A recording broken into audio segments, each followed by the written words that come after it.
আসসালামু আলাইকুম রহমতুল্লাহি ওবরকাতুহ। সম্মানিত দর্শক, বিশ্ববিখ্যাত আন্তর্জাতিক গণমাধ্যম আল জাজিরা,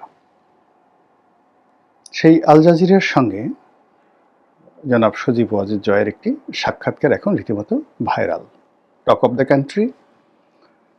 এবং সেই যে সাক্ষাৎকার, সেই সাক্ষাৎকারে তিনি যে সকল বক্তব্য দিয়েছেন সেগুলোর ভিডিও ক্লিপ, অডিও ক্লিপ, ছবি, এগুলোতে সামাজিক মাধ্যমে রীতিমতো ঝড় চলছে। প্রথমে দুই একজন ঠাট্টা করার চেষ্টা করেছিল, কিন্তু ৯৯% মানুষ জয়ের এই সাক্ষাৎকার আল জাজিরার সঙ্গে ইতিবাচকভাবে নিয়েছে।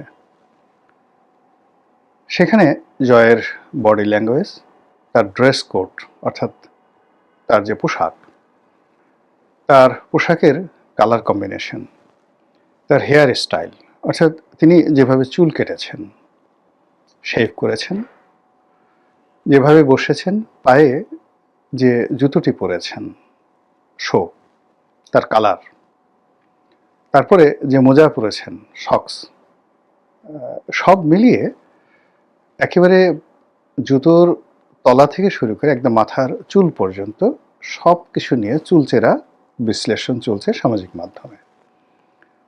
অনেকে বলার চেষ্টা করছেন যে না, এটা অ্যাটিটিউড, বাপের বেটা, নেতা হওয়া তো এরকমই হওয়া উচিত। তৃতীয় বিশ্বে তো এই ধরনের স্মার্ট লোক একজনও নেই। আমার কাছে মনে হতো যে কাতারের যে বর্তমান আমির, তিনি এই আমির হিসেবে দায়িত্ব পালন করার আগে কোট টাই পরে তিনি যে সকল ছবি তুলতেন, ঠিক সেখানে নিদারুণ একটা স্মার্টনেস ছিল। বারাক ওবামা, বিল ক্লিন্টন, তাদের পোশাক পরিচ্ছদে অসাধারণ স্মার্টনেস ছিল, বা এখনও আছে। তো সেই দিক থেকে মানে জয়ের যে অভিব্যক্তিটা ফুটে উঠেছে ওই ছবিতে, অর্থাৎ আল জাজিরা সাংবাদিক, তিনিও যথেষ্ট স্মার্ট, ইন্ডিয়ান জেন্টলম্যান। তার পোশাক, তার ড্রেস কোড, তার বসার ভঙ্গি সব মিলিয়ে অসাধারণ। মানে ওই আল জাজিরার সাংবাদিকটিও যে কোনো মানে যাকে বলা হয় সাংবাদিকের জন্য অনুকরণীয় একটি মডেল হতে পারেন আগামীতে। এরকম স্মার্ট সাংবাদিক খুব অল্প দেখা যায়। এবং তার বিপরীতে যেভাবে জনাব সজীব ওয়াজেদ জয় বসেছেন, এটি এখন রাজনীতির জন্য মডেল হয়ে পড়েছে। আর তার বিপরীতে বাংলাদেশ, ভারত, পাকিস্তান যে সকল রাজনীতিবিদ রয়েছেন, অনেকে বলার চেষ্টা করেছেন যে জয়ের মতো এত মেকআপ, গেট আপ, স্মার্টনেস অন্য কোনো পলিটিশিয়ানের নেই। তো আমি একটা স্ট্যাটাস দিয়েছিলাম এই ছবিটা নিয়ে, আপনাদের মতামত চেয়েছিলাম। ও মাই গড! মানে আমি যখন এই ভিডিওটি করছি তখন দেখা গেল যে প্রায় 50 লাখ লোক এটি দেখেছে খুব অল্প সময়ের মধ্যে। প্রায় 1.25 লাখ লোক লাইক দিয়েছে, 20,000-এর উপর কমেন্ট হয়েছে, আর শেয়ার যে কত হয়েছে আমি বলতে পারবো না। তখন আমার কাছে মনে হলো এই বিষয়টি নিয়ে ভিডিও করা উচিত। এখন সেই ভিডিওটি কি জয়ের দালালি করব, জয়কে তেল মারবো, আওয়ামী লীগের দালালি করব, নাকি কি করব? দালালি করাটা আসলে আমার কাছে কেন যেন কখনো হয়ে ওঠেনি। ফুটফাট অনেক কথা বলেছি, কারো পক্ষে গিয়েছে, বিপক্ষে গিয়েছে, আর যে যার মতো করে এটাকে মূল্যায়ন করার চেষ্টা করেছে। তো কাজেই এই যে জয়ের যে সাক্ষাৎকার, সেই সাক্ষাৎকারের বিষয় নিয়ে, তার ছবি নিয়ে এই মুহূর্তে বাংলাদেশে এত মাতামাতি হচ্ছে কেন, এটার সাইকোলজিক্যাল, মনস্তাত্ত্বিক বিষয় নিয়ে প্রথমে আলোচনা করি। প্রথমত হলো যে জয় বা তার পরিবার, তারা তো বাংলাদেশ থেকে উচ্ছেদ হয়ে গেছেন। এই 17 মাসের মাথায় তাদের নাম গন্ধ বাংলাদেশে আসার কথা নয়। তাদের চেহারা দেখলে আমাদের বমি হওয়া উচিত, তাদের কথা শুনলে আমাদের গায়ে কিড়বিড় কিড়বিড় করা উচিত। তাদের কথা যদি কেউ আমাদের সামনে বললে মানে মুহূর্তের মধ্যে আমাদের মুখ ফিরিয়ে নেওয়া উচিত। এই তো হওয়া উচিত। যে ন্যারেটিভ গত 17 মাসে আওয়ামী লীগের বিরুদ্ধে, শেখ হাসিনার বিরুদ্ধে, জয়ের বিরুদ্ধে তোলা হয়েছে, 15 লক্ষ কোটি টাকা পাচার করা হয়েছে, হাজার হাজার মানুষ মেরে ফেলা হয়েছে, দেশের 12টা বাজিয়ে দেওয়া হয়েছে। তো এই বাইরে তাদেরকে যারা পরাজিত করেছে তারা এখন রাষ্ট্র ক্ষমতায়, তো সেখানে তাদের নাম আসবে কেন, জয়কে নিয়ে এত মাতামাতি হবে কেন? এটার মনস্তাত্ত্বিক কারণ কি? কারণটা হলো, প্রথমত এখন যারা আছে তাদের ব্যাপারে জনগণ খুশি নন। 2 নম্বর হলো যে জনগণ এখন যারা আছেন তাদের কাছ থেকে যে আশা করেছেন সেখানে বারবার আশাভঙ্গ হয়েছে তাদের। থার্ডলি হলো আগামীতে যাদের ক্ষমতা আসার সম্ভাবনা তৈরি হয়েছে তাদের ব্যাপারেও জনগণ কোনো ভালো কিছু কল্পনা করতে পারছে না। তো এই ক্ষেত্রে মনের ঝাল মেটানোর জন্য নিজেদের রাগ এবং ক্রোধ মানে দেখানোর জন্য তারা মডেল হিসেবে জয়কে সামনে নিয়ে আসছে। এটা যে শতভাগ জয়ের প্রতি তাদের কারো আনুগত্য আছে, প্রেম আছে, ভালোবাসা আছে, নট লাইক দ্যাট। মানে জয়কে সামনে এনে মানে প্রতিপক্ষকে তারা দমন করতে চাচ্ছে, প্রতিপক্ষের মনে ঈর্ষা তৈরি করতে চাচ্ছে। এটা একটা সাইকোলজিক্যাল ট্রিটমেন্ট। যেমন দেখা গেল যে সতীনের ছেলে দেখলে যেভাবে মানে মানুষের রাগ হয়ে যায়, তো তদ্রূপ এখন জয়কে নিয়ে, শেখ হাসিনাকে নিয়ে, আওয়ামী লীগকে নিয়ে কোনো কথা বললে বর্তমান সরকারের যে একটা রাগ হবে, ক্রোধ হবে, এবং এটা দেখে এই সরকারের ব্যাপারে যারা হতাশ তাদের মনে খুব আনন্দ লাগবে। এই কারণে এই জয়কে নিয়ে এই মুহূর্তে মানুষের মনস্তাত্ত্বিক, এটা মানুষ বলতে কি আওয়ামী লীগের বাইরের মানুষ, আওয়ামী লীগের লোকজন তো মরে গেলেও জয়কে ভালোবাসবে, শেখ হাসিনাকে ভালোবাসবে, বঙ্গবন্ধুকে ভালোবাসবে। আমি আওয়ামী লীগের বাইরের লোকের কথা বলছি, আমজনতা। তো এই আমজনতা যে আধিক্যতা দেখাচ্ছে সেটা মূলত বর্তমান যারা আসছে এবং আগামীতে যাদের আসার সম্ভাবনা হয়েছে তাদের প্রতি মানুষের অবিশ্বাস, অনাস্থা, হতাশা ইত্যাদি থেকে এই জিনিসটি হচ্ছে। এটা হলো প্রথম একটা বিষয়।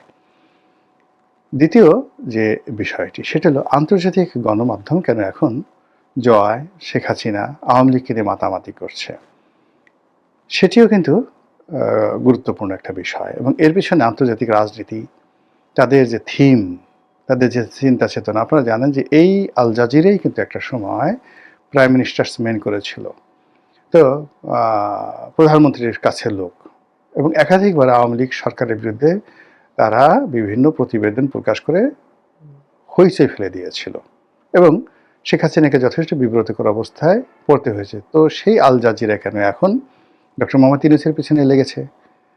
বিএনপি নিয়ে কেন তারা মাতামাতি করছে না? আওয়ামী লীগকে কেন তারা আবার হাইলাইটে নিয়ে আসছে? এর পেছনে মধ্যপ্রাচ্যের রাজনীতি, এর পেছনে আমেরিকার রাজনীতি, এর পেছনে ভারতের রাজনীতি অনেকাংশে জড়িত। থার্ডলি, এই সাক্ষাৎকারে কতগুলো পয়েন্ট সামনে এসেছে। সেই পয়েন্টের মধ্যে যে বিষয়গুলো আমার সবচেয়ে প্রথম নজরে এসেছে সেটা হলো জয় খুব স্ট্রেট এবং ফরওয়ার্ড ওয়েতে যেভাবে উত্তর দিয়েছে আমি এটা কল্পনাও করতে পারিনি। যেমন বলা হয়েছে যে তার মায়ের রাজনীতি কি শেষ? তিনি বলেছেন সম্ভবত শেষ, কারণ তিনি এখন বৃদ্ধ হয়ে গেছেন, তার বয়স হয়ে গেছে। এই যে সাহস, এই শক্তি, এই কথাটি যদি জনাব তারেক রহমান সাহেব 2018 সনে বলতে পারতেন জয়ের মতো করে, তাহলে বেগম খালেদা জিয়ার জন্য অনেক ভালো হতো এবং তাকে সম্ভবত জেলে যেতে হতো না। যখনই তাকে ক্ষমতার কেন্দ্রে রাখা হয়েছে তখন আওয়ামী লীগের যত রাগ ক্রোধ বেগম জিয়াকে নিয়ে চলে এসছে। বেগম জিয়া যদি বলতেন যে আমি রিটায়ার্ড করলাম, এখন থেকে আমার সব রাজনীতি জনাব তারেক রহমান সাহেব দেখবেন, তাহলে তাকে জেলে যেতে হতো না, শিওর। তো সেই জায়গাতে হঠাৎ করে জয় এই যে একটা সিদ্ধান্ত দিলেন, বললেন, এটার পিছনে তার ডিপ্লোম্যাটিক নলেজ, দলের যাকে বলা হয় গ্রুমিং, নাকি তিনি তার যে ভিতরে যে অন্তর্নিহিত যে ক্ষমতা সেটা থেকে বললেন, এটা আপনারা একটু চিন্তা করে দেখবেন।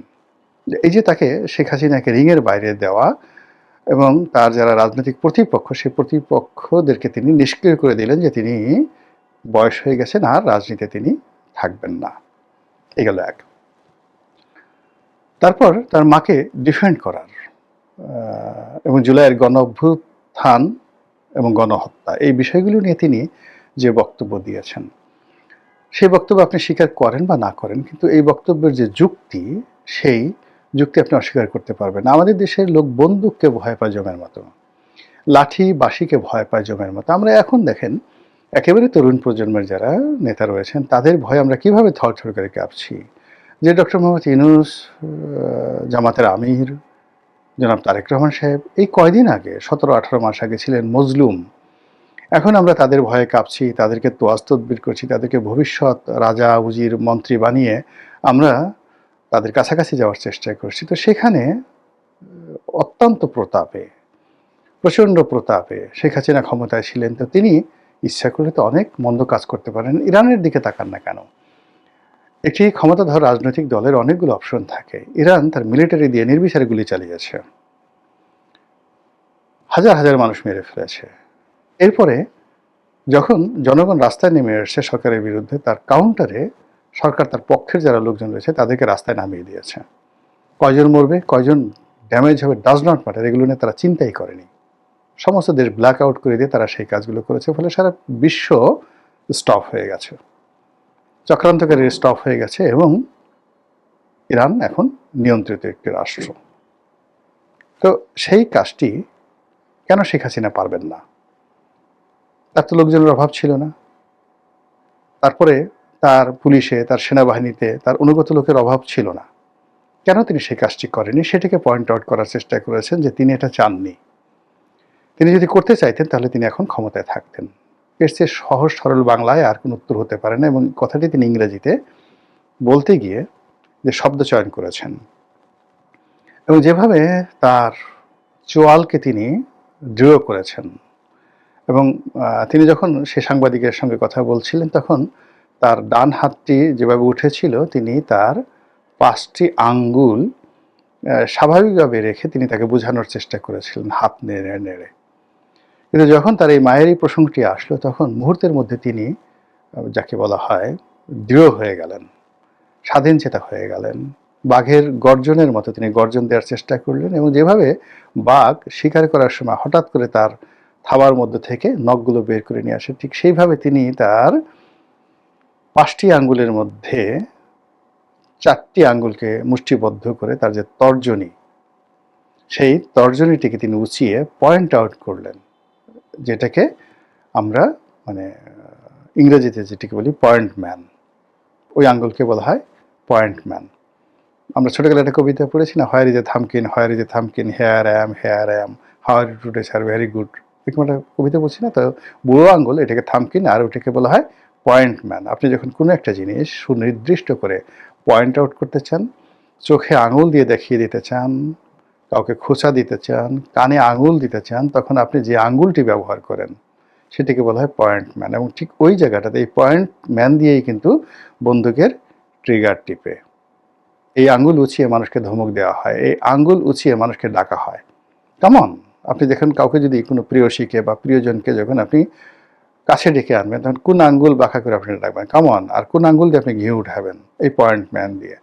তো within few second Tarek Rahman সাহেব যে কাজটি কোনোদিন করেননি সেই কাজটি জয় করেছেন। উইদিন ফিউ সেকেন্ড তিনি তার 4টি আঙ্গুলকে একেবারে মুষ্টিবদ্ধ করে একটি আঙ্গুলকে তিনি পয়েন্ট আউট করেছেন, এবং সুনির্দিষ্ট করে সেই মানুষকে যেভাবে বলেছেন, সেই আল জাজিরার যে সাংবাদিক তিনি রীতিমতো থতমত খেয়ে গেছেন, বেকুব হয়ে গেছেন।